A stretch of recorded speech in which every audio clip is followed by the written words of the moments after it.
History has a way of hiding its strangest, most unbelievable secrets in plain sight.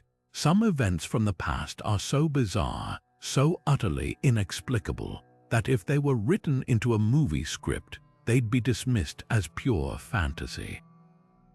Yet here they are documented in dusty archives, etched into crumbling letters, and whispered about in the footnotes of forgotten texts.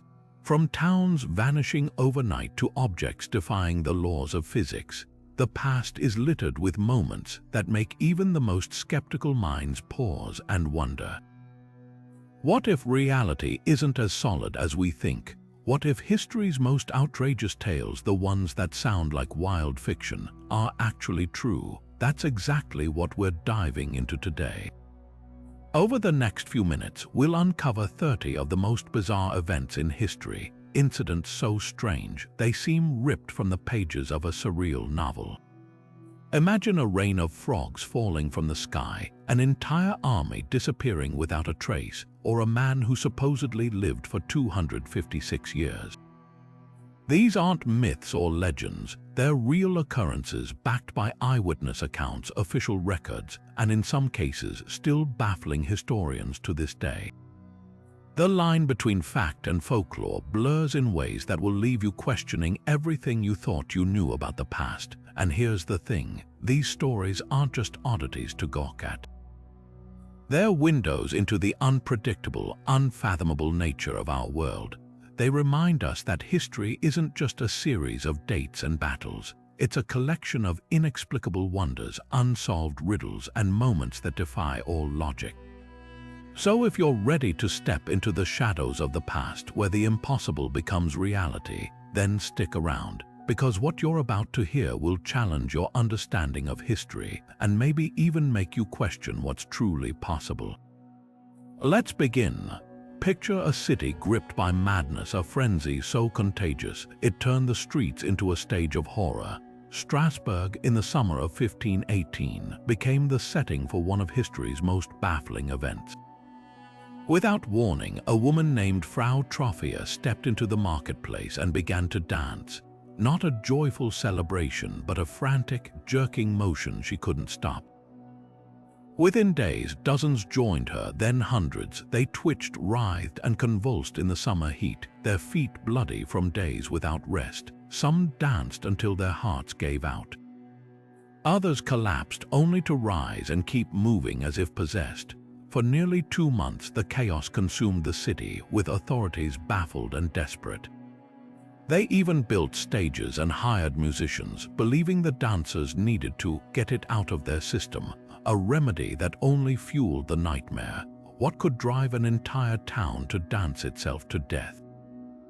Theories range from the eerie to the scientific. Some historians point to mass psychogenic illness, a kind of collective hysteria where fear and superstition manifest as physical symptoms. Others argue it was ergot poisoning, a toxic fungus found in rye bread that causes spasms and hallucinations, mimicking the effects of LSD. But here's the chilling part, Strasbourg was no stranger to suffering. The year before, famine and disease had left the city vulnerable, its people primed for desperation. The dancing plague wasn't just a medical mystery, it was a reflection of sheer human unraveling, a society pushed to the brink. Even now, the event defies easy explanation. Was it a biological accident, a psychological domino effect, or something darker, something we still don't understand?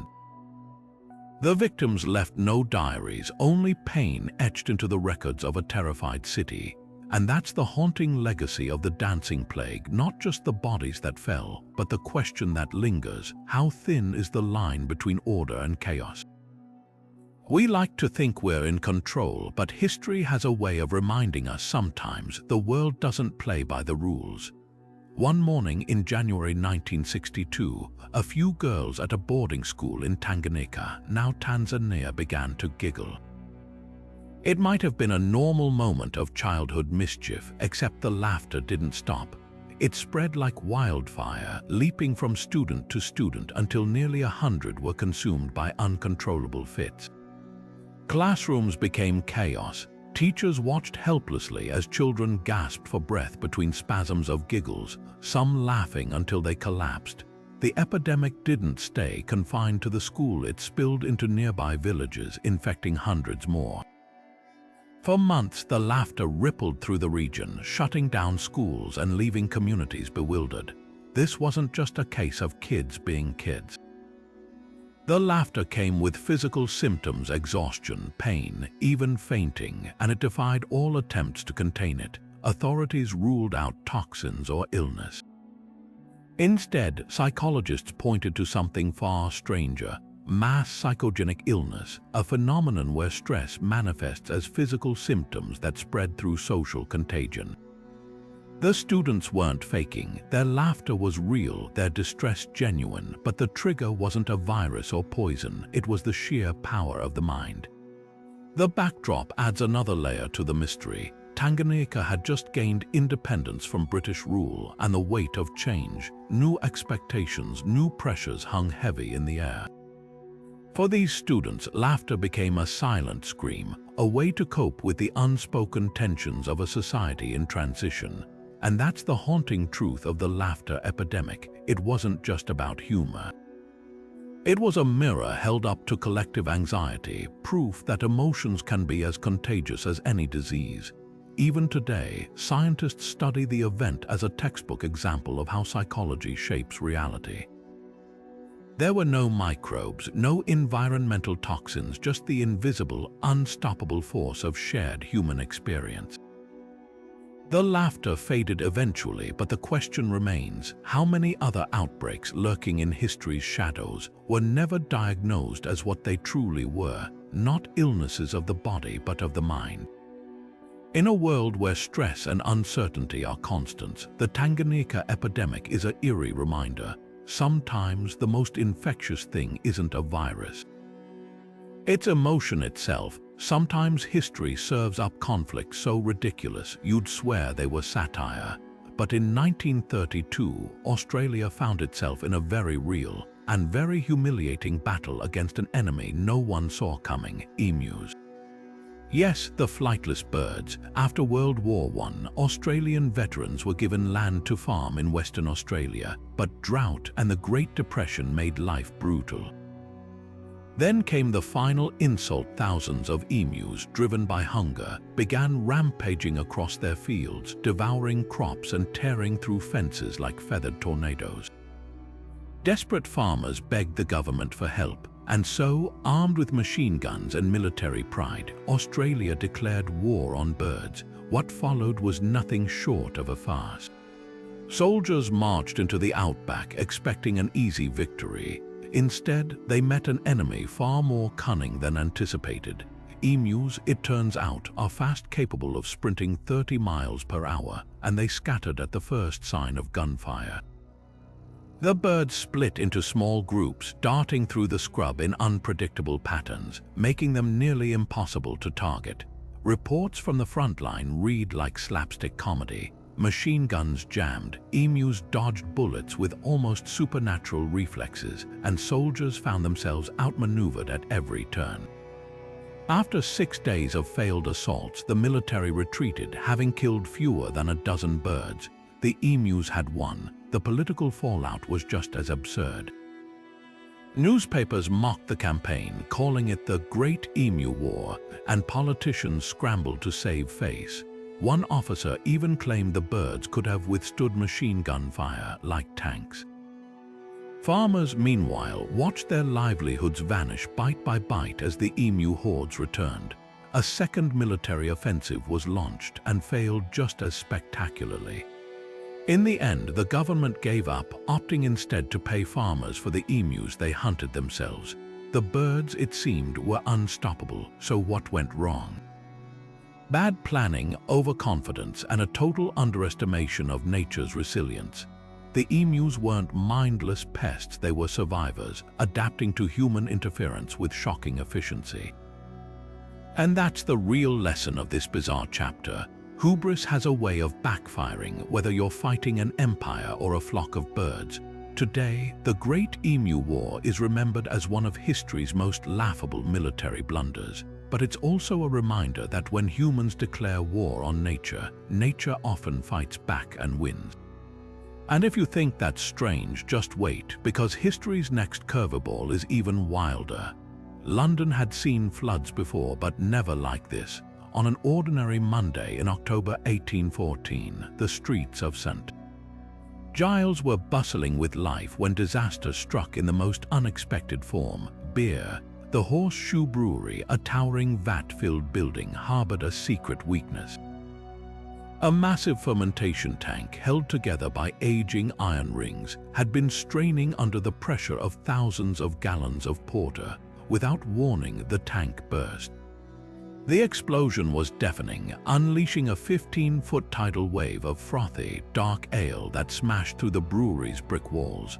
Over 125,000 gallons surged into the streets, a tsunami of alcohol sweeping everything in its path. The scenes that followed were surreal. 2 nearby houses collapsed instantly, crushed by the force of the flood. Pub patrons stumbled outside to find the road transformed into a river of beer, with waves strong enough to carry away furniture, barrels, and even horses. One witness described the smell thick and yeasty, clinging to the air like a tavern's ghost, but the horror quickly set in. In the basements of working-class tenements where families crowded for shelter, the beer rushed in like a trap. 8 people drowned, their final moments submerged not in water, but in the very drink that had once brought them cheer. Among the dead were a mother and child, crushed beneath debris as the liquid filled their cellar. The aftermath was grimly absurd. Rescue efforts were hampered by drunken crowds. Some survivors, desperate to salvage what they could, scooped up beer in pots and hats, while others simply drank from the streets, too intoxicated to help. The brewery's owners, Mew and Company, faced public outrage. Yet in a twist of legal absurdity, they were found blameless. The disaster was ruled an act of God, and the company even received a tax refund for the lost beer. For the victims, though, there was no compensation. A coroner's inquest noted the tragedy could have been avoided. The brewery's tanks were known to be poorly maintained, their walls corroded by years of neglect. What makes the London beer flood so haunting isn't just the freak accident itself, but what it reveals about the era.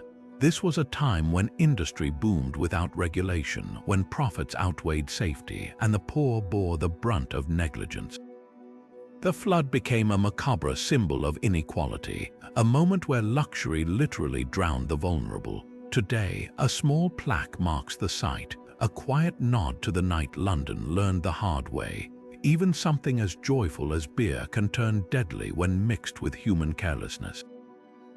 And perhaps that's the unsettling truth lurking beneath this bizarre tragedy. Sometimes, history's strangest disasters aren't just accidents, they're warnings. The streets of Halifax turned into a stage of paranoia in November 1938, when whispers of a shadowy attacker sent the entire town into a frenzy. It began with a single report. A young woman claimed a mysterious figure had lunged at her with a knife, slashing her clothes before vanishing into the night. Within days, similar stories erupted like wildfire. Victims described a phantom assailant, always just out of sight, armed with blades, scissors, even acid.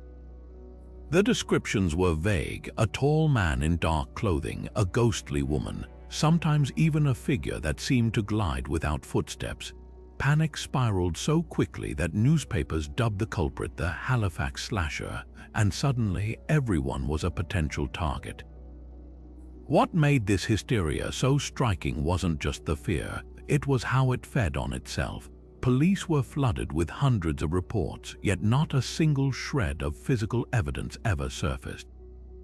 No bloodstains, no discarded weapons, no credible witnesses who could identify the attacker. Instead, the slasher became a blank canvas for collective dread. A man carrying a harmless umbrella was mobbed by an angry crowd. A woman fainted after mistaking her own reflection for the slasher in a shop window. The slightest noise, a creaking gate, a stray cat sent people screaming into the night. Vigilante groups formed, patrolling the streets with makeshift weapons, while local businesses boarded up their windows. The town was under siege by an enemy that might not even exist. Historians now see the Halifax panic as a textbook case of how media and rumor can warp reality. Newspapers at the time sensationalized every claim, printing unverified stories with bold headlines that stoked the flames. Radio broadcasts amplified the terror, turning local gossip into regional obsession. But the deeper truth lies in the context. This was an England still bruised by the Great Depression, a society primed for scapegoats and shadows. The slasher wasn't just a phantom, he was the embodiment of invisible threats, from economic instability to the looming specter of war. When people feel powerless, they'll often invent monsters just to make sense of their fear. By December, the hysteria burned itself out. Police, frustrated by the lack of evidence, declared the slasher a myth, a product of mass imagination. Yet the damage was real. Innocent people had been harassed, businesses disrupted, and trust eroded. And that's the chilling legacy of the Halifax slasher. It proves how easily fear can become contagious, how a single spark of uncertainty can ignite an entire community. We like to think we're rational, but history shows us when the lights go out, even the most ordinary shadows can turn monstrous. Boston had endured blizzards, fires, even the occasional flood, but nothing could have prepared the city for what unfolded on January 15, 1919. At the Purity Distilling Company, a massive iron molasses tank, 50 feet tall and 90 feet wide, stood near the waterfront, filled to the brim with over 2.3 million gallons of sticky, dark syrup. The tank had been leaking for days, groaning under the weight of its contents, but complaints from workers were dismissed. Then, just after noon, the unthinkable happened. With a sound witnesses described as a thunderclap or artillery blast, the tank exploded. A 15-foot wave of molasses weighing an estimated 26 million pounds surged through the streets at 35 miles per hour, crushing everything in its path. The sheer force of the flood was unimaginable. Buildings were ripped from their foundations. A freight train was lifted clean off the tracks. Horses and wagons were swallowed instantly, their struggles only dragging them deeper into the viscous tide. Survivors recounted the horror of being pinned against walls, their limbs trapped as if in quicksand. 21 people died that day, some suffocated under the weight of the syrup. Others drowned in the sticky sludge that filled basements like a creeping nightmare. Rescue efforts were grueling. Molasses, thicker than water, resisted even the strongest swimmers, and the winter cold caused it to harden, turning the streets into a grotesque, amber-colored trap. But what caused such a catastrophe? Engineers later determined the tank's shoddy construction was to blame. Rushed assembly, thin steel plates, and no proper stress tests made it a ticking time bomb. The molasses inside had also fermented, producing gases that increased pressure beyond what the weakened walls could withstand. Yet the disaster birthed something unexpected: change. The flood became one of the first major class action lawsuits in U.S. history, with victims' families winning damages and sparking new regulations for industrial construction. The tragedy forced cities to reckon with corporate negligence, proof that cutting corners could have deadly consequences. Even today, eerie legends linger. Locals swear that on hot summer days, the scent of molasses still rises from the cracks in the old North End streets. And perhaps that's the most haunting part of this bizarre event. It wasn't just a freak accident. It was a moment where humanity's carelessness collided with nature's raw power, leaving behind a legacy as dark and heavy as the syrup itself. The molasses flood didn't just take lives, it left a stain on history, a sticky reminder that progress, when built on greed, can dissolve into disaster. In the dense forests of Kentucky in 1985, a 200-pound black bear stumbled upon a duffel bag that would seal its fate and become the stuff of bizarre legend. The bag, dropped from a plane by drug smugglers mid-police chase, contained 75 pounds of pure cocaine, valued at roughly $15 million. For the bear, it was an accidental buffet, consuming nearly the entire haul. The animal entered a state of frenzied euphoria, tearing through the wilderness with unnatural aggression before collapsing dead from an overdose. When authorities found the bear days later, its body was contorted, eyes wide, surrounded by shredded packaging and white powder. The incident was so absurd it earned a nickname, Cocaine Bear. At first glance, the story seems like dark comedy, a bear high on drugs, a punchline ripped from a surreal crime caper. But beneath the humor lies a grimmer truth about America's war on drugs. The cocaine didn't fall from the sky by accident. It was part of a smuggling operation run by Kentucky's notorious bluegrass conspiracy, a network of dealers and corrupt officials flooding the country with narcotics. The bear's death was a collateral damage in a much larger human-made epidemic, and the irony stings. While authorities spent billions fighting drug cartels, it took a wild animal's overdose to expose just how porous the system really was. The aftermath only deepened the strangeness. The bear's corpse was stuffed and displayed at a Tennessee mall, where it became a macabre tourist attraction. Visitors posed for photos beside the glassy-eyed predator, oblivious to the tragedy behind the spectacle. Meanwhile, the smuggler who dropped the cocaine, a former narcotics officer turned kingpin named Andrew Thornton, met his own grim end. Parachuting from the plane with too much gear, he crashed into a driveway carrying weapons, cash, and a note that read, "They'll never take me alive." The bear and the smuggler, linked by one doomed flight, became symbols of the drug war's chaos. Today, Cocaine Bear lives on in pop culture, a meme-ready oddity. But the real lesson isn't just about a doped-up animal, it's about unintended consequences. The war on drugs created ripple effects no one could predict, from wildlife casualties to communities ravaged by addiction. The bear's story is a slapstick tragedy, a reminder that when humans wage wars against vices, the collateral damage can be as unpredictable as a coked-up predator in the woods. And perhaps that's the unsettling heart of this tale. In the fight to control nature, or human nature, sometimes the most absurd outcomes are the ones that reveal the deepest truths.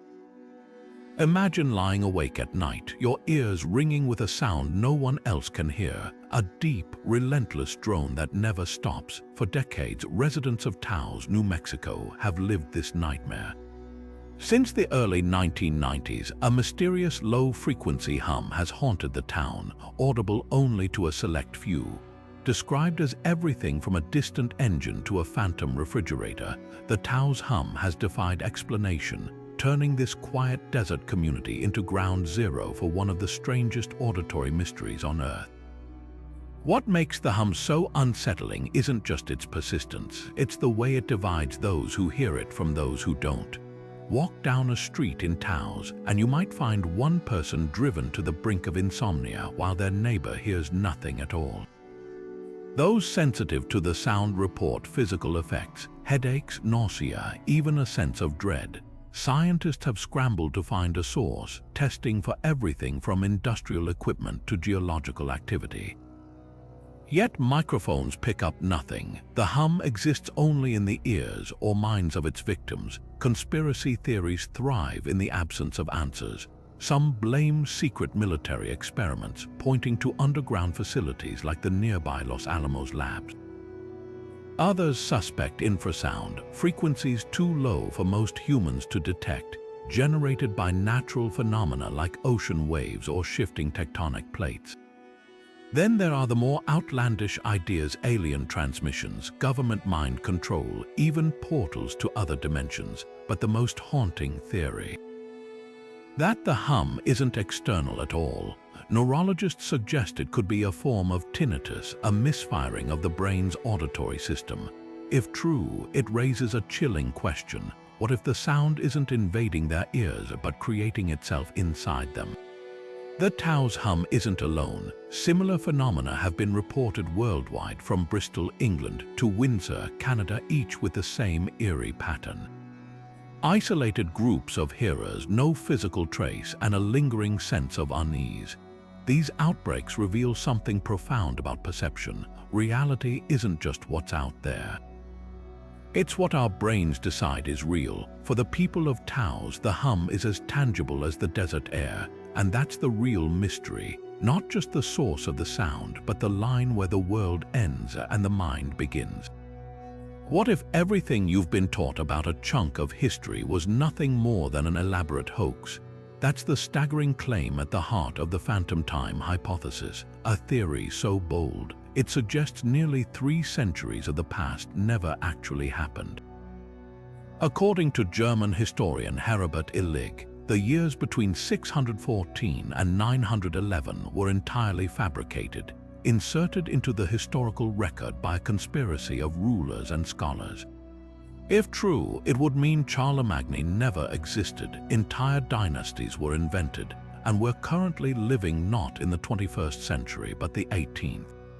Sounds impossible, right? Yet the theory hinges on eerie gaps in the evidence that make even skeptics pause. Take the Gregorian calendar as Exhibit A. When Pope Gregory XIII introduced his calendar reform in 1582, he claimed it corrected a 10-day drift caused by the misaligned Julian calendar. But Illig crunched the numbers. The math only adds up if you account for exactly 297 missing years. Then there's the architecture. The Dark Ages supposedly produced few surviving structures, yet supposedly early medieval buildings like the Palatine Chapel in Aachen show construction techniques suspiciously advanced for their time. Could they have been misstated to fill the phantom gap? Even the historical record itself raises red flags. Chronicles from the era are riddled with inconsistencies, with events often copied verbatim from earlier texts, as if scribes were padding out a timeline they knew was empty. Of course, mainstream historians dismiss the theory as fringe nonsense. They point to dendrochronology tree ring dating that shows uninterrupted growth patterns spanning the missing centuries. Astronomical records from China and the Middle East also document events like eclipses that align perfectly with the traditional timeline. But here's the twist: the phantom time hypothesis isn't really about proving history wrong. It's about revealing how fragile our understanding of the past truly is. Documents can be forged, memories fade, power bends truth. And when you peer closely at any era, you start to see the seams, the places where history isn't a solid timeline, but a story we've agreed to tell. That's why this idea lingers. It taps into a deeper unease. How much of history is fact and how much is collective fiction? We trust records kept by fallible humans, institutions with agendas, victors who wrote the books. The phantom time hypothesis might be wild speculation, but it forces us to confront an uncomfortable question. If 300 years could theoretically vanish, what else might we have gotten wrong? After all, history isn't just what happened, it's what survives. And sometimes the most fascinating mysteries aren't about uncovering the truth, but realizing how much we'll never know. Even if the theory crumbles under scrutiny, its legacy endures, a reminder that the past is never as settled as it seems. And perhaps that's the real value of such bold ideas. They don't just challenge history, they challenge us to think harder about the stories we take for granted. Because when you pull one thread, the whole tapestry might start to unravel. And who knows what you'll find hiding in the gaps? The villagers of Woolpit could scarcely believe their eyes when 2 children emerged from a nearby ditch one summer day in the 12th century. Their skin was a deep, unsettling green like tarnished copper or moss-covered stone, and their clothing was woven from an unfamiliar fabric, but the strangest detail of all. They spoke no known language, communicating in guttural sounds that baffled every translator in the region. This wasn't some fleeting rumor scribbled in a monk's margin. The tale of the green children was recorded by multiple medieval chroniclers, including the highly respected William of Newburgh.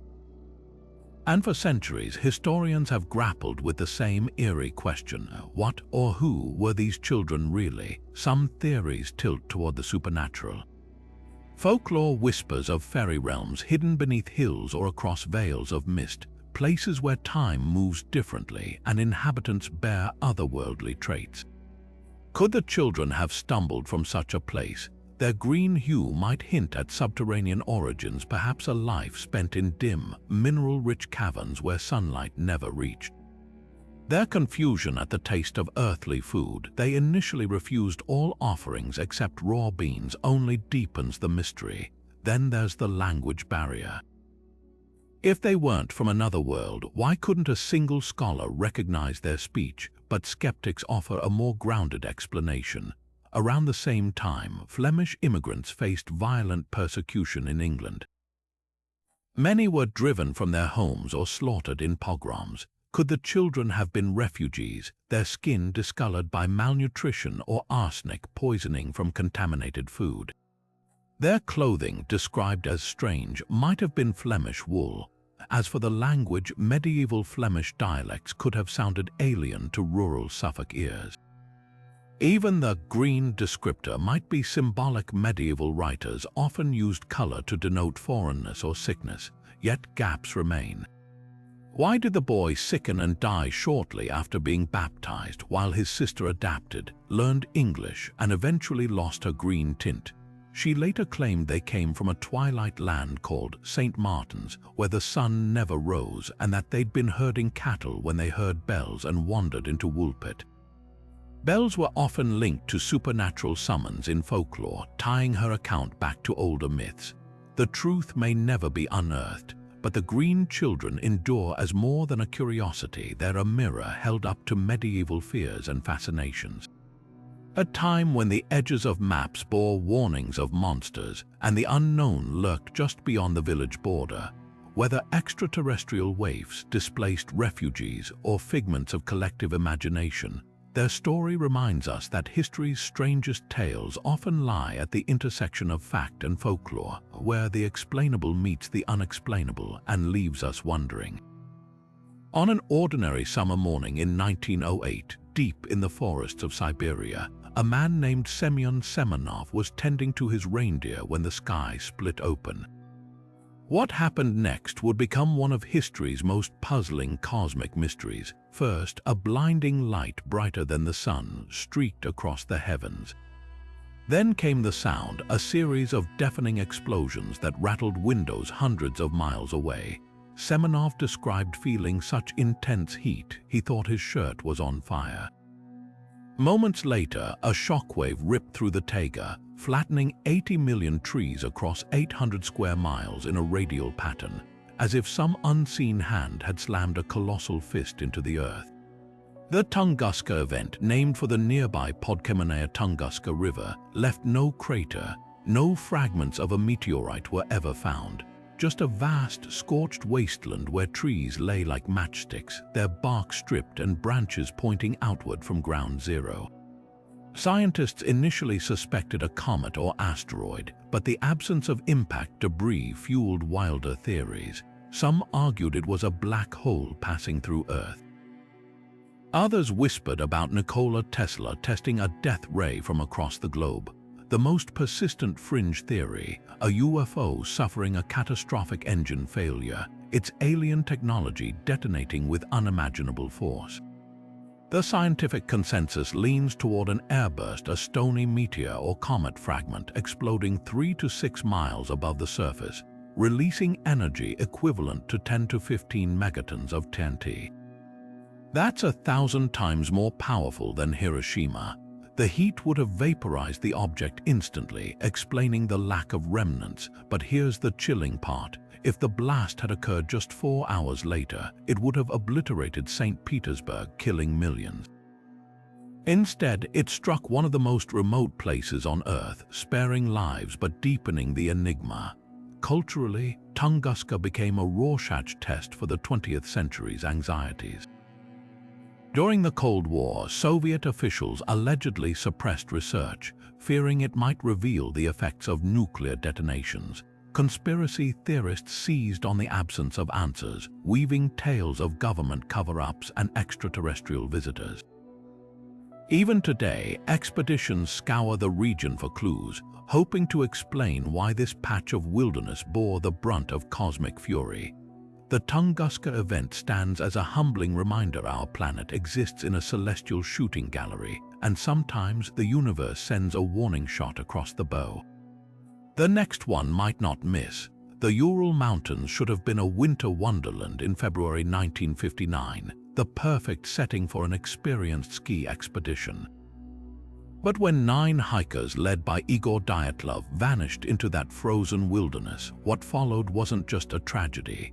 It was a nightmare wrapped in riddles, a case so chilling that even today, the official explanation feels like a placeholder for something far more unsettling. Rescuers found the group's tent weeks later, ripped open from the inside as if the hikers had fled in terror. Their belongings were untouched boots, coats, even diaries left behind. Footprints led into the snow, barefoot or clad only in socks, as if they'd sprinted into sub-zero temperatures with no thought of survival.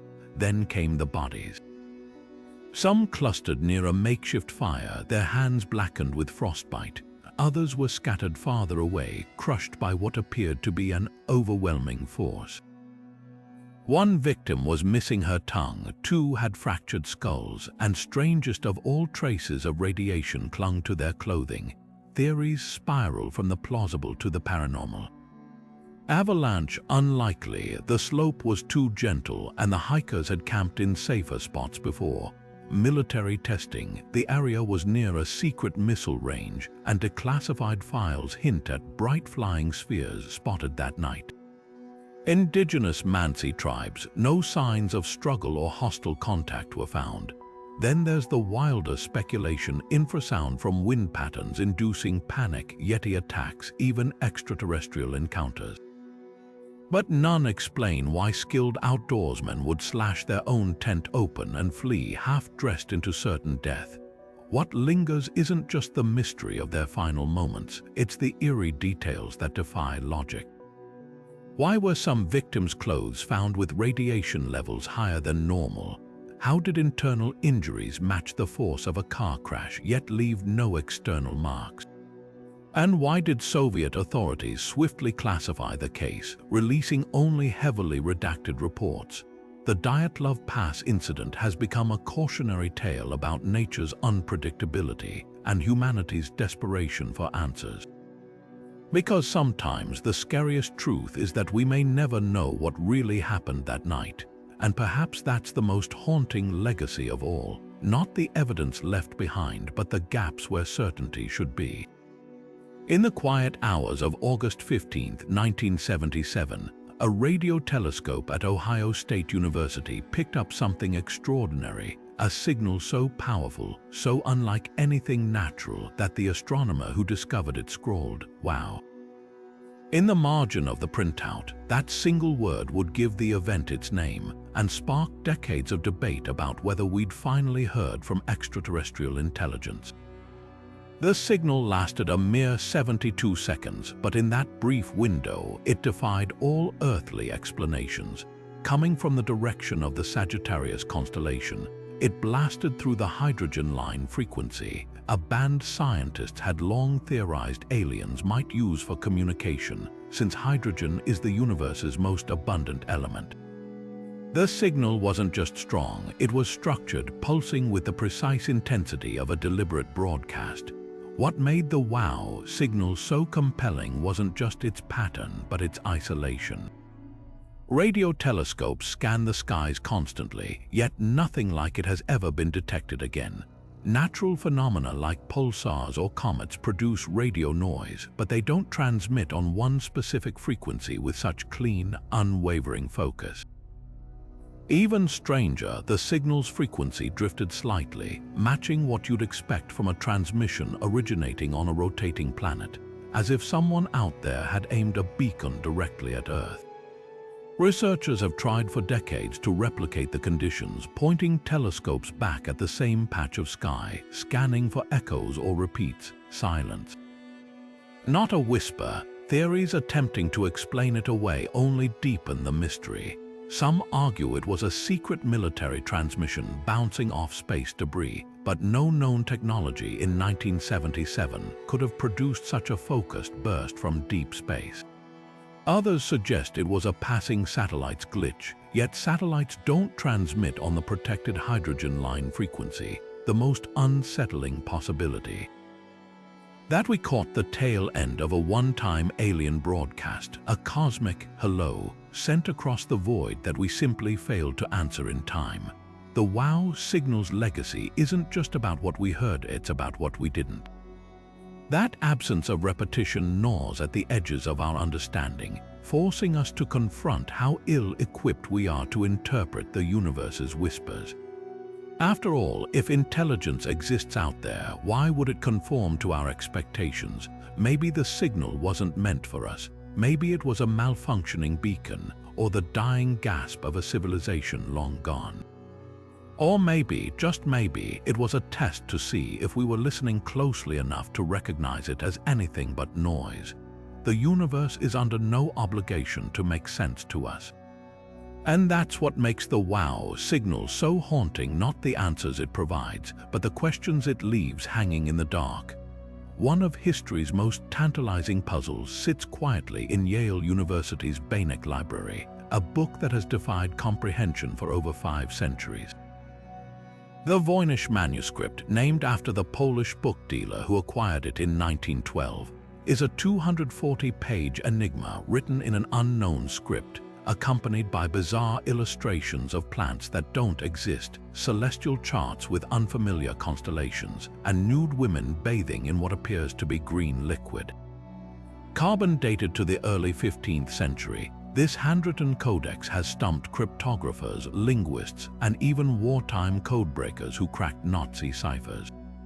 What makes the manuscript so endlessly fascinating isn't just its indecipherable text, it's the precision with which it was crafted. The writing flows smoothly, with clear patterns suggesting a real language rather than gibberish. Statistical analysis reveals word frequencies similar to Latin or Arabic, yet no one has matched its symbols to any known alphabet. Some pages feature repetitive words that might be incantations. Others show abrupt shifts in style, as if multiple authors contributed over time. The illustrations deepen the mystery. Delicate drawings of roots and flowers that resemble no known species, intricate astronomical diagrams with unidentifiable stars, and those haunting biological sections where women float in interconnected tubes like vessels in some alchemical bloodstream. Theories span from scholarly to fantastical. Medieval scholars suggest it could be an elaborate hoax, a Renaissance-era forger's attempt to create a fake book of secrets for wealthy patrons. Yet the consistency of the script and the cost of vellum at the time make this unlikely. Others propose it's a lost language, perhaps a constructed cipher meant to protect herbal or astrological knowledge. The most tantalizing hypothesis, that it's a proto-language, a failed attempt to document a new writing system before its creator died, taking the key to its meaning with them. Codebreakers have thrown everything at it: frequency analysis, pattern recognition, even artificial intelligence. In World War II, a team of British cryptographers fresh from decrypting the Enigma machine took up the challenge and admitted defeat. Decades later, a botanist claimed the plants were stylized depictions of New World species, implying European contact with the Americas predated Columbus, but this was widely debunked. In 2019, a computer scientist argued he decoded snippets as a form of Hebrew shorthand, yet experts dismissed the translations as incoherent. Every few years, someone claims a breakthrough, only for the manuscript to slip back into impenetrability. Perhaps its true power lies in its refusal to be solved. Unlike other historical mysteries with grim outcomes, the Voynich Manuscript harms no one. It simply exists, whispering secrets no modern mind can hear. It's a Rorschach test for scholars and conspiracy theorists alike. Some see an apothecary's private notes, others a grimoire of forbidden knowledge. But the most compelling idea is this: the manuscript isn't meant to be read, not by us anyway. Maybe it's an artifact from a world view so alien, so disconnected from our logic that we'll never grasp its purpose. Or maybe, just maybe, the right pair of eyes hasn't looked at it yet, And that's the spell it casts, not as a book but as a mirror. It reflects our hunger for answers, our need to believe that if we stare long enough, the past will finally speak. Imagine stumbling upon a corroded lump of bronze in an ancient shipwreck, only to realize it's the most sophisticated piece of technology the ancient world ever produced. That's exactly what happened in 1901 when sponge divers off the coast of Antikythera, Greece, discovered a bizarre device nestled among marble statues and pottery. At first glance, it looked like a lump of oxidized metal, but when archaeologists cleaned away 2,000 years of crust, they uncovered a maze of interlocking gears, inscribed dials, and intricate mechanisms that shouldn't have existed for another 1,000 years. This was the Antikythera mechanism, a hand-powered clockwork computer designed to predict celestial events with staggering accuracy.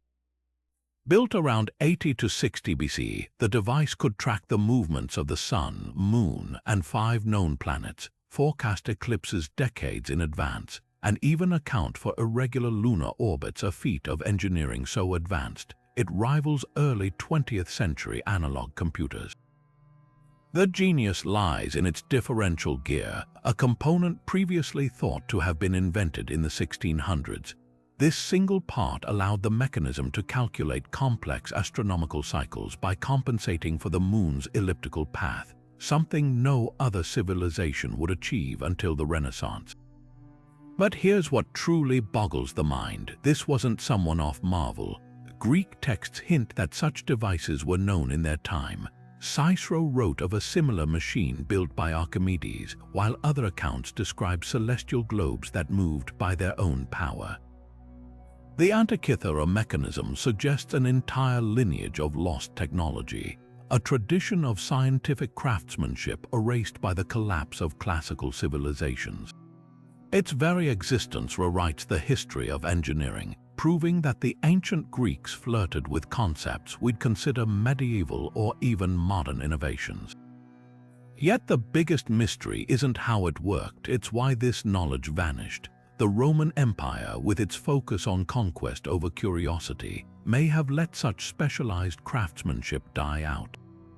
Or perhaps the devices were so rare, so closely guarded by scholars that their secrets perished with them. Either way, the Antikythera mechanism stands as a haunting reminder: progress isn't inevitable. Civilizations can reach unimaginable heights only to forget how they got there. Today, high-resolution scans have peered inside its corroded layers, revealing hidden inscriptions, an instruction manual etched in bronze. But the full scope of its capabilities might still be hiding in plain sight. Because if this was just one survivor from a ship carrying treasures to Rome, what other wonders were lost to the sea? The Antikythera mechanism isn't just an artifact. It's a whisper from a world far more brilliant than we ever imagined. The Atlantic Ocean seemed calm on that December morning in 1872, when the crew of the British ship Dei Gratia spotted a brigantine drifting aimlessly near the Azores. As they drew closer, they noticed something deeply unsettling. The ship, named the Mary Celeste, was completely deserted. No distress signals, no signs of struggle, just an eerie silence hanging over the decks like a funeral shroud. The crew had vanished into thin air, leaving behind a vessel that was otherwise in perfect condition, its cargo of industrial alcohol untouched, its sails still half set as if abandoned mid-task. Even more chilling, a pot of tea sat warm on the stove, and meals were laid out on the table uneaten. It was as if every soul on board had simply stepped away for a moment, never to return. For over a century, the Mary Celeste has been the ultimate maritime ghost story, spawning theories wilder than a sailor's tavern tale. Some whispered of sea monsters dragging the crew into the depths. Others swore it was the work of pirates, but why would pirates leave behind valuable cargo? Then there's the Bermuda Triangle angle, despite the ship being hundreds of miles from that infamous zone. Even Arthur Conan Doyle, years before creating Sherlock Holmes, couldn't resist spinning a fictional account involving murder and mutiny, further muddying the waters between fact and folklore. But the truth, as always, is stranger than fiction and far more tragic. Modern investigators have pieced together a plausible scenario, starting with the Mary Celeste's cargo, 1,700 barrels of denatured alcohol, a volatile substance that could leak fumes capable of igniting with the slightest spark. Crew logs from the captain, Benjamin Briggs, reveal he was a cautious man. When the smell of alcohol grew strong below decks, he might have ordered everyone into the lifeboat as a precaution, tethered to the ship until the air cleared. Then a snapped rope, a sudden gust, or a rogue wave could have separated them forever, leaving the lifeboat to founder in the open ocean while the Mary Celeste sailed on, empty but unharmed. The real horror isn't in some supernatural vanishing act, it's in the mundane brutality of the sea. A single miscalculation, a momentary lapse in judgment, and the ocean claims its dues without ceremony. The untouched meals, the unfinished chores, the child's toy left in the captain's cabin, these aren't clues to a mystery. They're fragments of interrupted lives, a snapshot of a routine morning that turned into a nightmare. The Mary Celeste didn't need ghosts to be haunting. The emptiness was ghost enough, and that's the enduring power of this story. It's not about what happened to the crew, it's about what didn't. No wreckage, no bodies, no closure. Just a ship that became a tomb without corpses, a riddle without an answer. In the end, the Mary Celeste isn't just a maritime enigma. It's a mirror reflecting our deepest fear, that one day we too might leave behind nothing but the echo of our absence, and the world will keep sailing on without us. Residents of Devonshire woke on a frigid February morning in 1855 to a sight that sent chills down their spines. Overnight, a trail of hoofprints had appeared, not ordinary marks, but perfect cloven imprints, as if some monstrous goat had marched single-mindedly across the countryside. The prints stretched for over 100 miles, appearing on rooftops, scaling walls, even crossing the frozen surface of the River Exe without breaking the ice. Whatever made them moved in a straight, unswerving line, stepping through snowdrifts and over fences with impossible precision. The terror spread faster than news could travel. Witnesses described the prints as burning into surfaces, glowing faintly as if heated from within. Local clergy declared them the work of Satan himself, proof that the devil walked among men. Superstitious villagers nailed horseshoes above their doors, while others refused to leave their homes after sundown. Even hardened skeptics couldn't explain how the prints appeared simultaneously across 8 separate towns all in one night. The phenomenon became known as the Devil's Footprints, a name that stuck even as rational minds sought answers. Science offers plausible, if less dramatic, explanations. The most compelling points to freak atmospheric conditions. That February saw one of England's coldest winters on record, with temperature swings creating rare hopping or spliced snowfall patterns. Small animals like hares or badgers might have left tracks that partially melted and refroze, distorting into hoof-like shapes under alternating thaw cycles. Ball lightning or electrical discharges could account for the glowing impressions, while the straight-line trajectory matches how some rodents travel when panicked by storms. Yet gaps persist in this tidy explanation. No known animal moves in such an unnervingly straight path for miles without deviation. The prints spacing 8 inches apart, perfectly uniform, suggests a single entity, not a scattering of creatures. And why did they appear only that one night, never before or since? For all our modern knowledge, the Devil's Footprints remain an open question, hovering between folklore and meteorology. What lingers isn't just the physical evidence, but what the panic reveals about human nature. In an age before mass media, fear traveled as fast as the prints themselves, turning a meteorological oddity into a supernatural omen. The incident mirrors older myths, from Norse legends of the Jötun to Celtic tales of the Puka, all warning of shape-shifting entities that cross into our world. Perhaps the true lesson lies not in solving the mystery, but in recognizing how easily the unknown becomes monstrous in our minds. After all, the devil needed no fiery brimstone to haunt Devonshire that winter. He only needed a trail in the snow and our willingness to follow it into the dark. On a quiet August afternoon in 1966, two men lay side by side on a grassy hill near Rio de Janeiro, their bodies perfectly still under the Brazilian sun. What made this scene horrifying wasn't just their lifelessness, it was the sleek, molded lead masks covering their faces, each one pressed snugly against skin as if meant to block out the world. Beside them, an empty water bottle and a cryptic note. After certain experiments, protective gear is required. This was the lead mask's case, a mystery so layered with odd details that even seasoned investigators couldn't decide if they were staring at a bizarre suicide, an occult ritual, or something far more sinister. The victims were identified as electronics technicians, well-educated, seemingly ordinary men with no history of mental illness.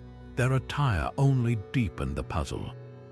Both wore formal suits, raincoats despite the clear weather, and those unsettling masks handmade from lead sheets with cutouts for their eyes and mouth. Autopsies revealed no signs of violence, no traces of poison, just two healthy men who'd inexplicably dropped dead.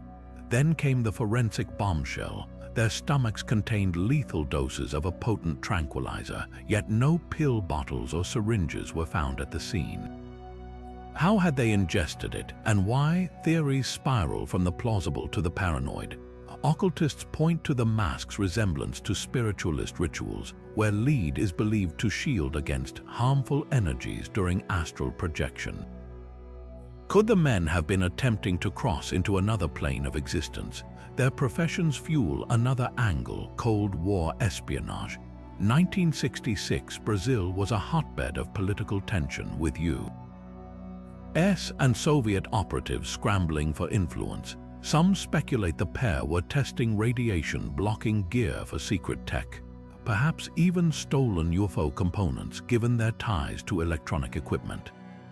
Then there's the note's phrasing. Protective gear implies they expected danger, but from what? The case took a stranger turn when investigators traced the men's last movements. Days before their deaths, they'd purchased the lead sheets from a local shop, calmly specifying precise measurements. Witnesses recalled their behavior as focused, not erratic. They'd also withdrawn large sums of money, yet their wallets were untouched at the scene. This wasn't random, it was methodical. Even the hill where they died held significance, overlooking a power plant and rumored to be a UFO hotspot. Decades later, the lead mask's case remains a Rorschach test for conspiracy theorists and skeptics alike.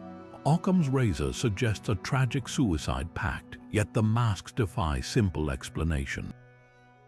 Why choose such an elaborate, painful method when pills or carbon monoxide would suffice? The lack of clear motive gnaws at the edges of logic, leaving room for darker interpretations. Maybe the masks weren't for protection at all, but for hiding something or someone. After all, lead doesn't just block radiation. It conceals faces from cameras, muffles voices, and keeps secrets buried. Perhaps the most unsettling detail isn't in the evidence, but in its absence. No family came forward to claim the bodies. No colleagues reported them missing. It's as if they were already ghosts before they died. The lead mask's case doesn't just ask how two men vanished from life, it asks how they vanished from memory. And that silence speaks louder than any theory ever could. The evening of November 22, 1987, should have been like any other for Chicago viewers tuned into WGN-TV. But halfway through an episode of Doctor Who, the screen flickered, then went black.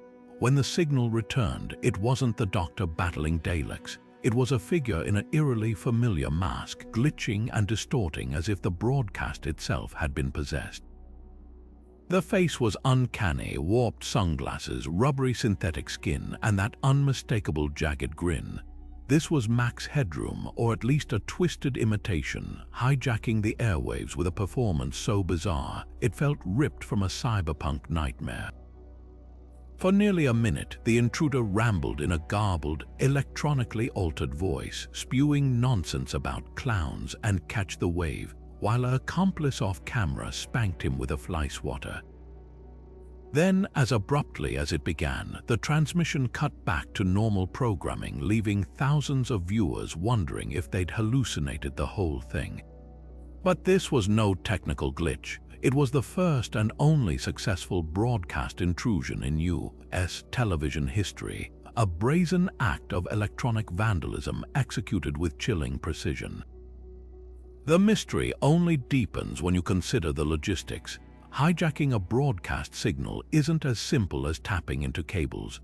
It requires overpowering the station's transmitter, a feat demanding specialized equipment, engineering know-how, and proximity to the broadcast tower. Whoever pulled this off likely operated from a van parked near Chicago's Sears Tower, where WGN's transmitter was housed. Yet despite an FBI investigation and decades of amateur sleuthing, the perpetrators vanished without a trace. No arrests, no credible confessions, just grainy VHS recordings preserved like digital folklore. What cements the incident in pop culture isn't just the audacity, but the aesthetic. Max Headroom, originally a satirical AI character from British television, had recently been co-opted by Coca-Cola for U.S. ad campaigns. The hacker's choice to embody this corporate iconography feels deliberate, a proto-meme, a jab at the growing influence of mass media.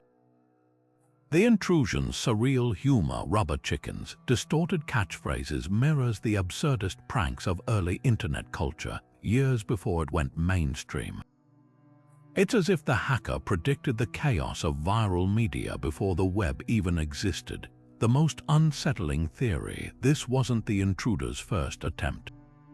Hours earlier, the same mask had briefly interrupted a PBS broadcast during a news segment. The shorter duration suggests a test run, a trial before the main event. Whoever they were, they weren't just vandals, they were artists, treating the airwaves like a canvas for surrealist satire. That duality, part crime, part performance art, is why the Max Headroom intrusion endures. It wasn't just a hack, it was a harbinger of the digital age's anarchic spirit, proof that even the most controlled systems could be subverted, if only for 57 glorious, glitch-filled seconds. Today, the incident lives on as a cult relic, dissected by media scholars and cited as inspiration by hackers. But the ghost of that grinning mask lingers for another reason. It's a reminder that behind every technological breakthrough, there's someone waiting to twist it into something strange. In an era of deepfakes and AI-generated content, the Max Headroom hijack feels less like an anomaly and more like a prophecy, because the line between broadcast and breach was always thinner than we thought. And sometimes all it takes is a mask and a mischievous mind to tear it wide open.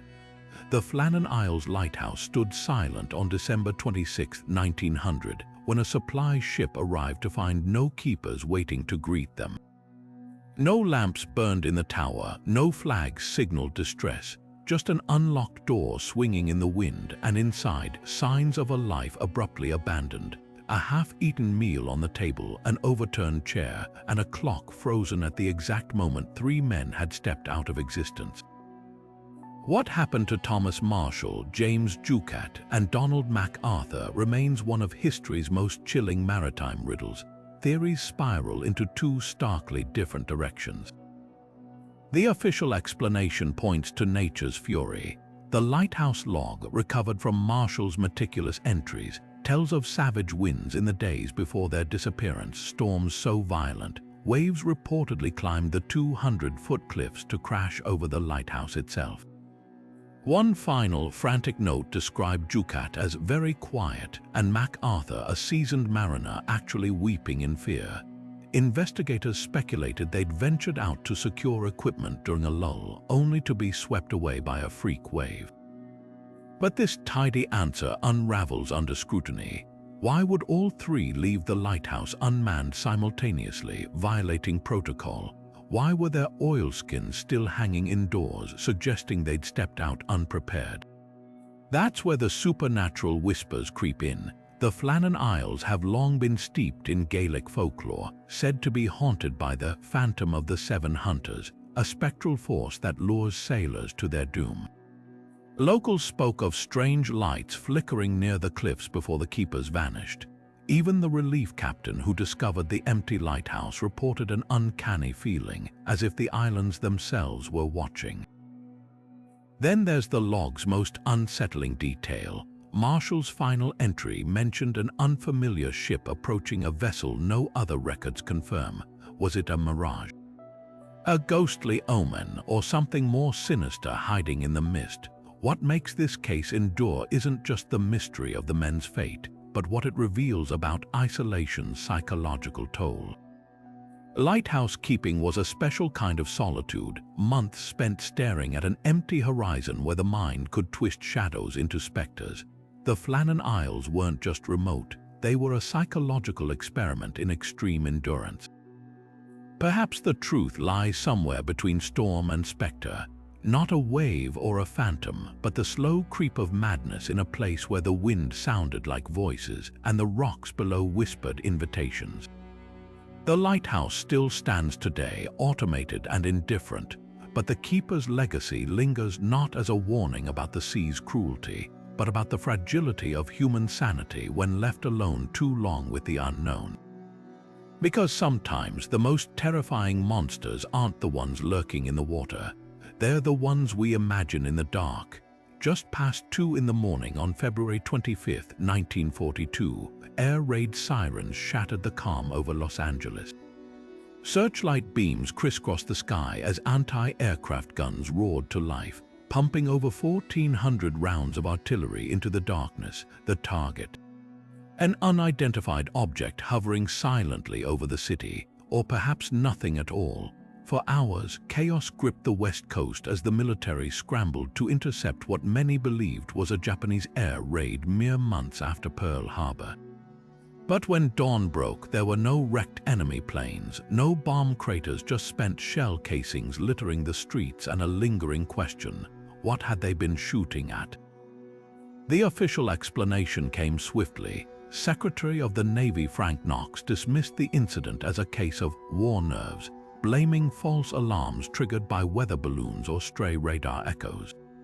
But the photos told a different story. Newspaper images from that night showed searchlights converging on a saucer-like object, its edges sharply defined against the black sky. Eyewitnesses, including police officers and military personnel, insisted they'd seen a massive, slow-moving craft capable of hovering and sudden acceleration. Years later, declassified documents revealed the chaos wasn't isolated.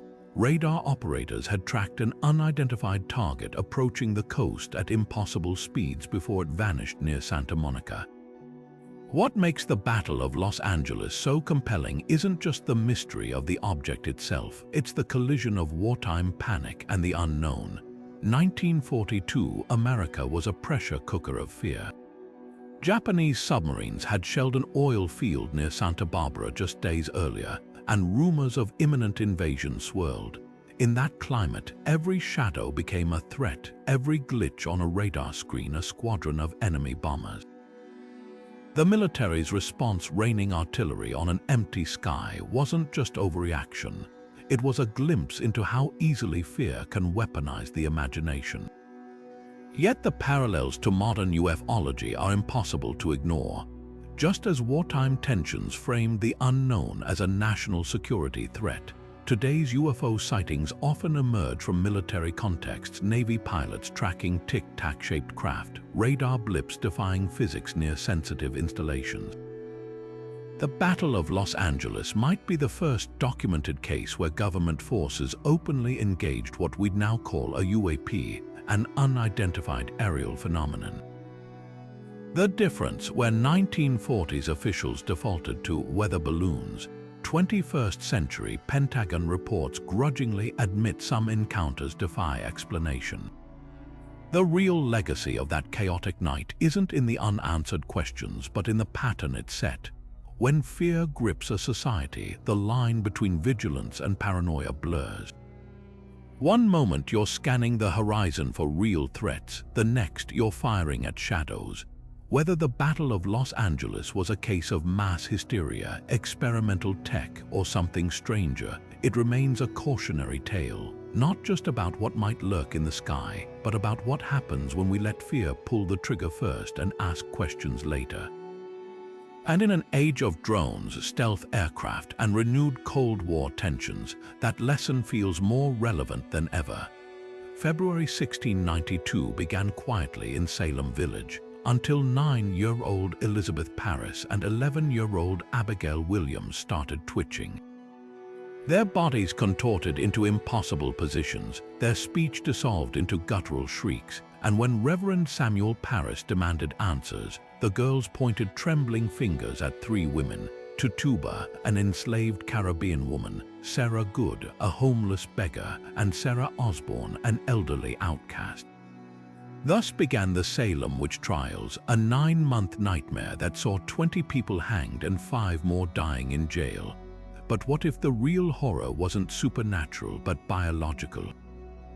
Modern science offers chilling explanations for the afflicted girl's symptoms, and none of them involve broomsticks or black magic. Consider the timing.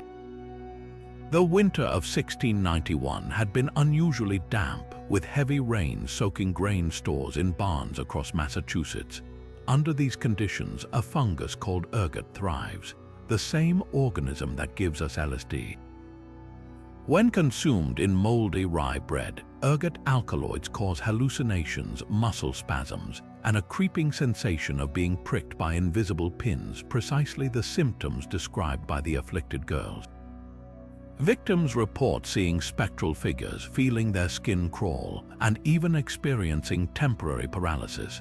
Strikingly, ergotism outbreaks in medieval Europe sparked similar witch hunts, with entire villages accusing neighbors of witchcraft during poisoned bread episodes. Could Salem's hysteria have sprouted not from hell, but from a loaf of tainted rye? Yet biology alone doesn't explain why the accusations spiraled so catastrophically.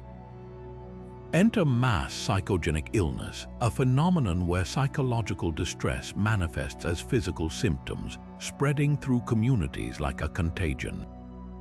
Salem in 1692 was a pressure cooker of fear: Native American raids on nearby settlements, smallpox outbreaks, and bitter factionalism between wealthy port towns and struggling farm villages.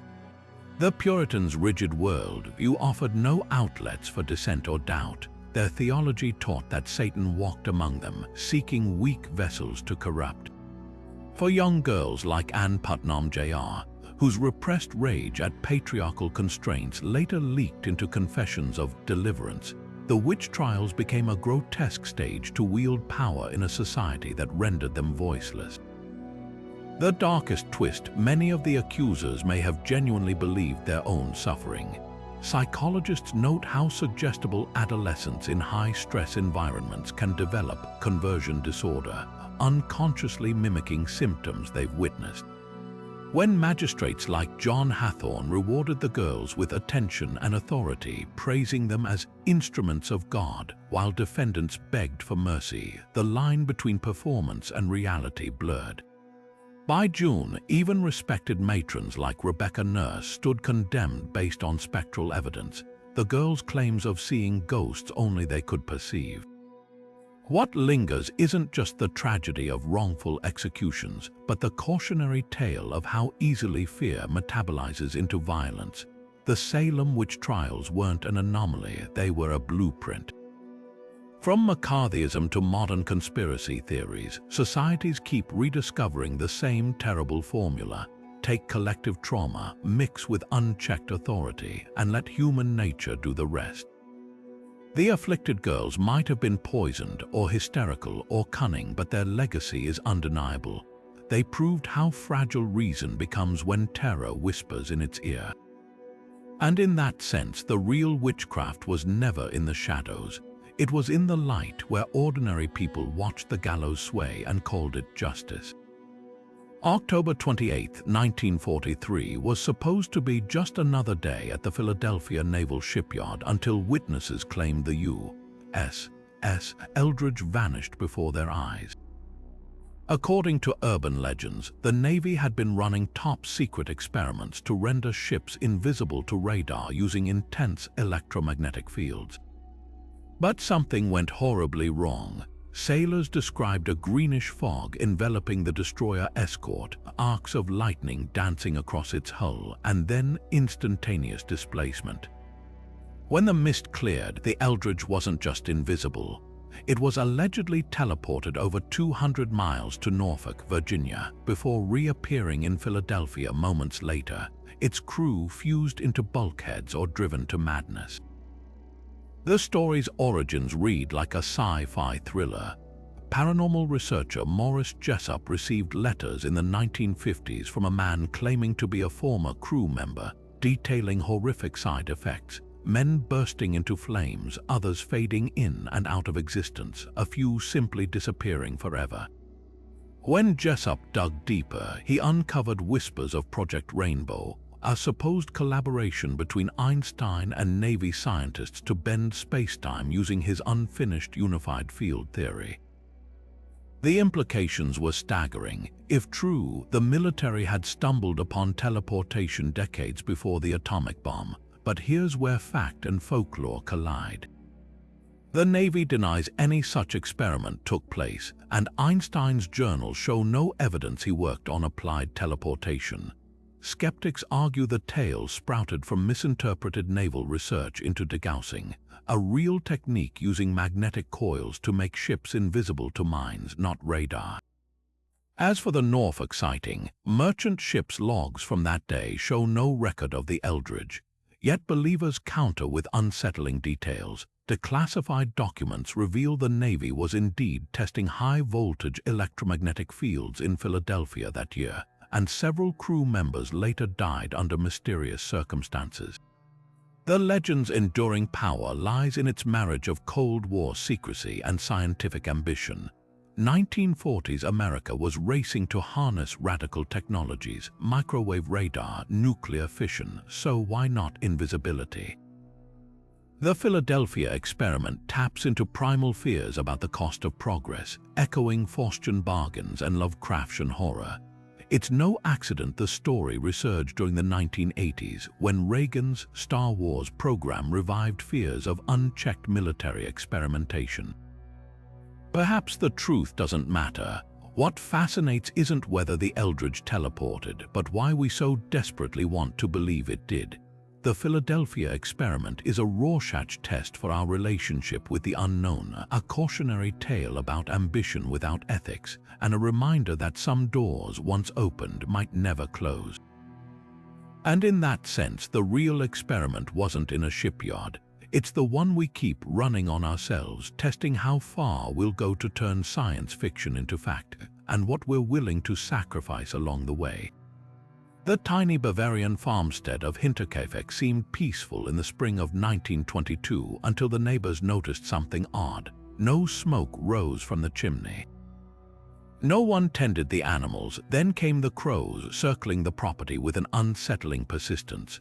What investigators found when they finally entered would become one of Germany's most chilling unsolved crimes, a massacre so precise, so intimate that the killer might have lived among the victims for days before striking.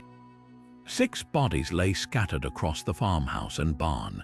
Andreas Gruber, the patriarch, and his wife Kazilia, their widowed daughter Victoria, and her 2 children, 7-year-old Kazilia and 2-year-old Joseph.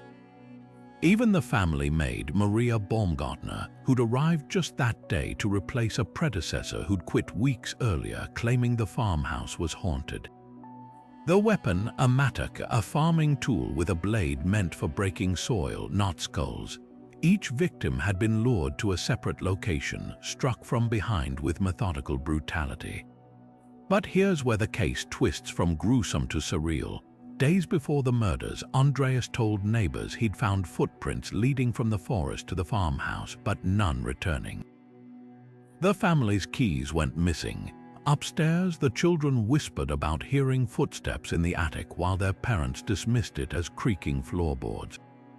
Most unnerving of all, Chinese letter had fed the livestock after the killings, keeping up appearances while the bodies cooled just meters away.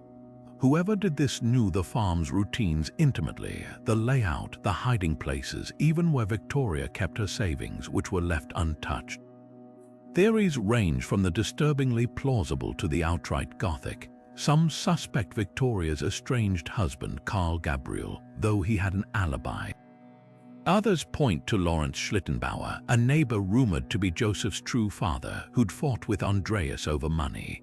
Then there's the folklore angle. Local legends spoke of a Maud Philip, a wandering killer who preyed on remote farms.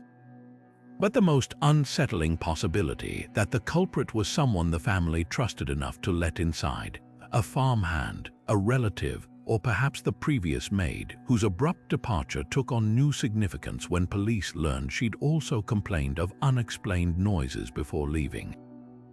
What makes Hinterkaifeck endure isn't just the violence, it's the psychological horror woven through every detail. The killer didn't just murder, they orchestrated a nightmare. By staying on the farm undetected, they turned the family's home against them, weaponizing the very walls meant to keep them safe, the children's terror of the attic. The adults' dismissal of their fears, even the timing. The crime unfolded just as spring thawed the roads, ensuring delayed discovery. This wasn't a crime of passion. It was a performance. The case was officially closed in 1955 without answers, the files buried under layers of bureaucratic silence.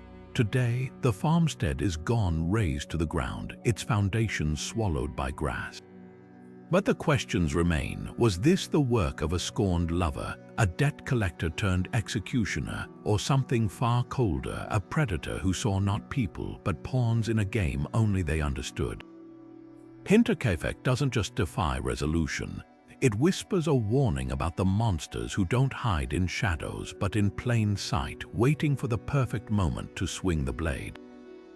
The frigid winds howled across Angakuni Lake in November 1930, as fur trapper Joe Labelle made his way toward a familiar Inuit village only to find silence where there should have been life. No smoke from cooking fires, no barking sled dogs, just abandoned tents swaying in the Arctic breeze, their contents frozen in time. Food still sat in cooking pots. Rifles leaned against tents untouched. Even more chilling, the graves of the recently deceased had been dug up from the outside as if something or someone had clawed its way out. Nearly 24 villagers had vanished without a trace, leaving behind only footprints that abruptly ended in the snow. Labelle's account, later published in Canadian newspapers, sent shockwaves through the frontier. Some dismissed it as a tall tale, pointing to inconsistencies in his timeline. Others whispered of supernatural forces, Wendigo, UFOs, even portals to another world. But the most unsettling possibility, that the disappearance was all too real and part of a darker pattern of erased Indigenous history. Canada had a long, documented history of forcibly relocating Inuit communities under the guise of civilizing them, often without official records. Could Angakuni have been another such case, masked as a mystery to bury uncomfortable truths? The evidence is maddeningly contradictory. Labelle claimed the sled dogs were found starved to death, still tied up, yet huskies left untended would have chewed through their restraints. He described an untouched cache of valuable furs, but trappers in the region knew pelts were currency. No one would abandon them willingly. Then there's the question of the graves. In Inuit tradition, disturbing the dead invites curses, yet the exhumations suggested deliberate, frantic action. Had the villagers fled something, or were they taken? Modern researchers have tried to untangle fact from legend. Some argue Labelle embellished his story, weaving elements of Inuit folklore with a real abandoned camp, perhaps left temporarily during a hunting trip. Others note the lack of corroborating witnesses, no Mountie reports, no missionary accounts. But here's the haunting counterpoint. Canada's treatment of Indigenous peoples in the 1930s was brutal enough to explain a vanishing. The residential school system was in full force, forcibly removing children from their families. Tuberculosis outbreaks ravaged northern communities, with bodies sometimes taken en masse for burial. If Angakuni's residents fled to avoid such fates, their disappearance wouldn't be supernatural, just systematically invisible. The lake itself offers no answers. Today, it sits undisturbed, a mirror for the aurora borealis. No plaques mark the village site, no elders pass down its story. Angakuni's legacy is caught between two narratives, one of eerie, unsolved mystery, the other of historical erasure. Both possibilities are unsettling in their own way. Either something unimaginable happened on those frozen shores, or something all too familiar did, and the world chose to call it a ghost story instead of a crime. That may be the greatest vanishing act of all. The distress call crackled through the static on June 15, 1947, a voice trembling with pure terror. All officers, including the captain, are dead, likely the entire crew. Then, after a chilling pause, "I am dying." The message came from the Dutch freighter SS Ourang Medan, steaming through the Malacca Strait. By the time rescue ships reached the vessel, they found a scene straight from a horror film. Every single crew member lay frozen in grotesque poses, eyes wide open, mouths twisted in silent screams, arms outstretched as if clawing at an unseen attacker. Even the ship's dog was dead, its teeth bared in a final snarl. Strangest of all, no visible wounds, no signs of struggle, just absolute, inexplicable terror etched into every face. What could kill an entire crew without leaving a mark? One theory points to the ocean itself. The Malacca Strait sits atop vast methane hydrate deposits, pockets of gas trapped beneath the seafloor. If disturbed by seismic activity or a ship's anchor, these deposits can erupt in enormous bubbles, releasing clouds of odorless, colorless methane. In high concentrations, the gas displaces oxygen, causing swift asphyxiation. But methane also has another cruel property. It's highly flammable. A single spark from the ship's engines could have ignited the gas, explaining why some rescuers reported seeing smoke before the Ourang Medan allegedly exploded and sank. The crew's agonized expressions, a final, desperate gasp for air as their lungs filled with poison. But skeptics raise a darker possibility. 1947 was a powder keg of post-war intrigue, and the Ourang Medan's cargo manifest remains suspiciously vague. Some speculate it carried smuggled chemical weapons, leftover nerve agents from Japan's Unit 731, or seized German Tabun stocks. A leaking barrel of sarin or mustard gas would explain the rapid, symptomless deaths. Even the timing fits. The ship's final coordinates placed it near emerging Cold War hotspots where shadowy arms deals flourished. And here's the twist. Shortly after the distress call, a British naval patrol reported an unidentified submarine lurking nearby. Was the Ourang Medan a pawn in some clandestine operation gone wrong? The truth may lie at the bottom of the ocean. After the crew's discovery, rescuers claimed the ship suddenly caught fire and sank too quickly to investigate further. No wreckage was ever recovered, and Dutch maritime records show no official registration for a vessel by that name. Some historians argue the entire incident was a hoax, a tall tale spun from misreported accidents or wartime propaganda. Yet multiple radio operators independently verified the distress call, and declassified documents reveal Allied intelligence had been tracking unusual ship movements in the region. Whether methane leak, chemical weapon, or something far stranger, the Ourang Medan's legacy endures as a nautical nightmare. It's a reminder that the sea keeps its secrets well, and that sometimes the most terrifying monsters aren't the ones we imagine lurking in the depths, but the invisible, unspeakable horrors that drift silently on the wind. The crew's final expressions say it all. Some truths are too awful to outlive. Walking down a quiet street in Philadelphia or staring at an intersection in New York, you might stumble upon something bizarre embedded in the asphalt, a series of cryptic, handmade tiles with strange, block letter messages that read, "Toynbee idea in movie 2001 resurrect dead on planet Jupiter." These mysterious plaques, known as the Toynbee tiles, began appearing in the 1980s, surfacing in major cities across the US and even as far as South America. Each one is carved into the road with layers of linoleum and tar, seemingly pressed into the pavement with deliberate precision. But who created them? And what do they mean? The answers are as elusive as the artists themselves. At first glance, the tiles appear to reference two distinct ideas: British historian Arnold Toynbee and Stanley Kubrick's sci-fi epic 2001: A Space Odyssey. Toynbee's works explored the cyclical nature of civilizations, often touching on themes of resurrection and spiritual rebirth. Kubrick's film, meanwhile, ends with the transformation of astronaut Dave Bowman into a celestial being near Jupiter. Was the tile maker suggesting some grand cosmic theory, merging Toynbee's philosophy with Kubrick's imagery, or was it something far more personal, an obsessive manifesto left behind by a reclusive genius? Theories about the creator's identity range from the plausible to the wildly speculative. Some researchers point to a Philadelphia man named James Morasco, a carpenter who reportedly spoke of resurrecting the dead on other planets. Others dismiss this connection, noting discrepancies in his timeline.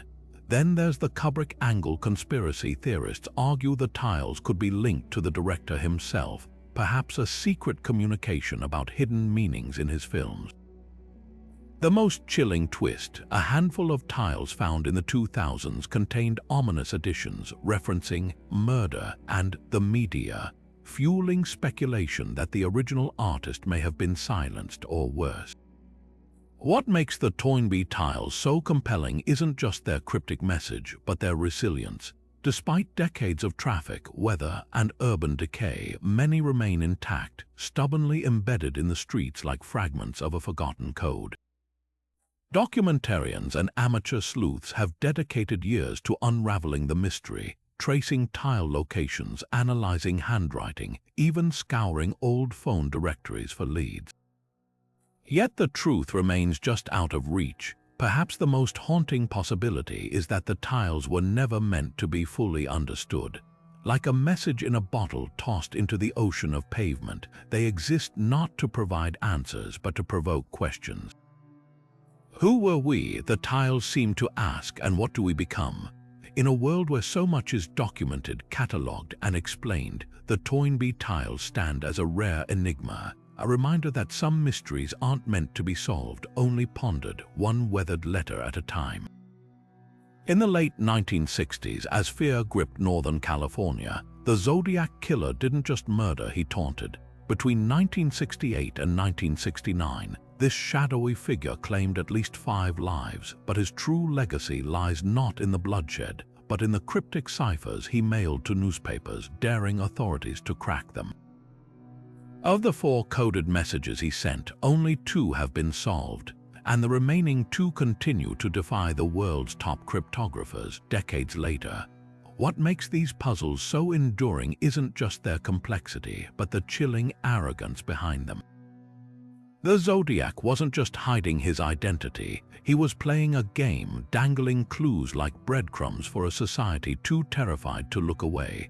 The first cipher, nicknamed the 408 cipher for its 408 symbols, was cracked within a week by a high school teacher and his wife using basic frequency analysis. Yet the decrypted message only deepened the mystery. "I like killing people because it is so much fun," it read before rambling about collecting slaves for the afterlife. The brutality of the words contrasted sharply with the cipher's childlike errors, misspellings, inconsistent symbols, hinting that the killer might be less a mastermind than a disturbed amateur with a flair for drama. But the next cipher, the 340-character Zodiac 330, shattered that assumption. Despite decades of effort, including brute force attacks by supercomputers and crowdsourced attempts by amateur sleuths, it remains unbroken. The FBI's cryptanalysis unit even publicly acknowledged defeat in 2020, calling it one of the most challenging unsolved codes in history. Recent breakthroughs have reignited hope and controversy. In 2020, a team of private researchers claimed to solve part of the cipher using a method involving alternating alphabet shifts. Their proposed decryption referenced movie titles and prison slang, suggesting the Zodiac might have been incarcerated at some point. But the solution was met with skepticism. Without a clear, verifiable key, many experts dismissed it as guesswork. Then came December 2020, when the FBI confirmed a team had cracked the 340 cipher using a complex cipher wheel technique. The decrypted text, "I hope you are having lots of fun in trying to catch me." No names, no confessions, just another taunt, another layer to the psychological warfare. The enduring fascination with these ciphers speaks to something deeper than true crime intrigue. They're a direct challenge to our collective need for resolution, a reminder that even in an age of facial recognition and DNA databases, some shadows remain impenetrable. The Zodiac's unsolved codes are more than puzzles, they're a mirror reflecting our obsession with closure and the unsettling reality that some mysteries refuse to be solved. And perhaps that's the killer's final victory, not in the lives he took, but in the questions he left echoing through history unanswered. Hollywood in 1947 was supposed to be a place where dreams came to life, but on January 15th that illusion shattered. In a vacant lot on Norton Avenue, a woman's body lay severed cleanly at the waist, drained of blood and posed with chilling precision. Her face had been slashed ear to ear in a grotesque smile, her limbs arranged like a discarded mannequin. This was Elizabeth Short, soon to be infamous as the Black Dahlia, her murder so brutal, so theatrical, it became the dark birth of modern true crime obsession. Yet beneath the sensational headlines and lurid crime scene photos, there's a tragedy far more haunting. How a real woman's life was reduced to a macabre spectacle, her humanity erased by the very mystery that made her immortal. The details read like something from a horror script. Short's body was discovered washed and meticulously cleaned, suggesting the killer took time to stage his grotesque display. Deep cuts carved into her thighs formed cryptic symbols, while her organs had been removed with surgical precision. The press seized on every gory detail, dubbing her the Black Dahlia for her rumored love of noir films and the dark clothing she often wore. But here's the cruel irony: much of that narrative was pure fabrication. Short wasn't the femme fatale tabloids painted her to be. She was a 22-year-old waitress who loved sending letters to her mother, dreamed of becoming an actress, and had a habit of knitting sweaters for friends. The Dahlia persona, a myth spun from hearsay and Hollywood's appetite for scandal. What makes this case endure isn't just the unsolved brutality, but how it reflects our obsession with victims as characters rather than people. Decades of books, documentaries, and conspiracy theories have dissected Short's murder, yet few bother to ask who she truly was. Even her family's pleas to remember Elizabeth, not the Dahlia, were drowned out by the noise of armchair detectives and Hollywood exploitation. The same media that sensationalized her death erased her humanity, reducing a complex life to a single, grisly headline. And then there's the killer's vanishing act. Despite hundreds of suspects, from doctors to aspiring screenwriters, the case remains open, a black hole of speculation. Some point to George Hodel, a wealthy physician with ties to surrealist circles, whose own son later accused him based on cryptic tapes. Others suspect the infamous Cleveland torso murderer, given the similar dismemberment techniques. But the truth may be simpler: the Black Dahlia's killer wasn't some shadowy genius. He was likely an ordinary man who got lucky, his crime lost in the chaos of post-war Los Angeles, where cops were overwhelmed and forensics were primitive. The real horror of this story isn't in the blood-stained lot on Norton Avenue, it's in the aftermath. How we've turned Elizabeth Short into a cautionary tale, a puzzle to solve, anything but a person. Her murder didn't just end a life, it became a blueprint for how society consumes tragedy, transforming victims into symbols and killers into legends. And perhaps that's the most disturbing twist of all. In our hunger for mysteries, we've all become complicit in the erasure. The Black Dahlia may live on in infamy, but Elizabeth Short, she's still waiting to be remembered. The black and white photograph seems ordinary at first glance, a bustling crowd at the reopening of the South Fork Bridge in British Columbia, 1941. But look closer, and one figure stands out like a glitch in the matrix. There, among men in fedoras and women in flared skirts, stands a man dressed in what appears to be a modern hoodie, sunglasses, and a graphic t-shirt, his hands clutching a portable camera straight out of the 2000s. It's as if someone dropped a 21st century hipster into a vintage postcard, and the internet has never recovered. Skeptics were quick to dismiss the image as a hoax Photoshop, a clever edit, or even a publicity stunt. But forensic analysis tells a different story. The photo, housed in the archives of the British Columbia Museum, shows no signs of digital manipulation. The lighting on the time traveler matches the shadows of the crowd perfectly. His posture and positioning don't disrupt the natural flow of the scene, suggesting he was physically present when the shutter clicked. Even the texture of his clothing, when magnified, aligns with the grain of the original film. This wasn't added later, it was captured in the moment, a genuine anomaly frozen in time. So who was he? Theories range from the playful to the profound. Could he have been a trendsetter decades ahead of his time, a lone visionary sporting styles that wouldn't catch on for another 60 years? Maybe, but the more plausible explanation lies in the quirks of fashion history. The hoodie might actually be a 1940s-era workman's jacket with an uncanny silhouette. Those sunglasses, possibly vintage welding goggles or early Polaroid shades. Even his camera resembles a Kodak bullet, a compact model from the era. What reads as modern to our eyes might just be a case of retro aesthetics circling back around. Yet the photo's enduring appeal isn't about debunking, it's about the tantalizing what-if it represents.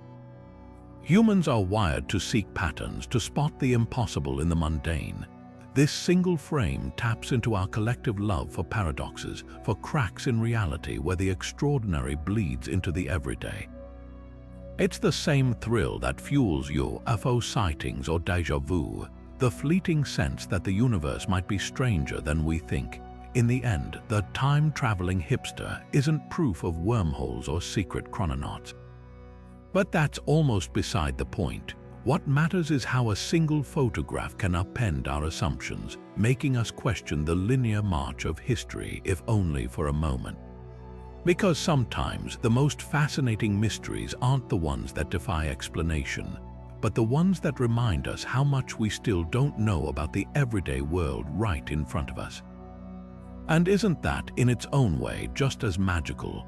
History doesn't just happen, it twists, unravels, and occasionally explodes in ways that defy all logic.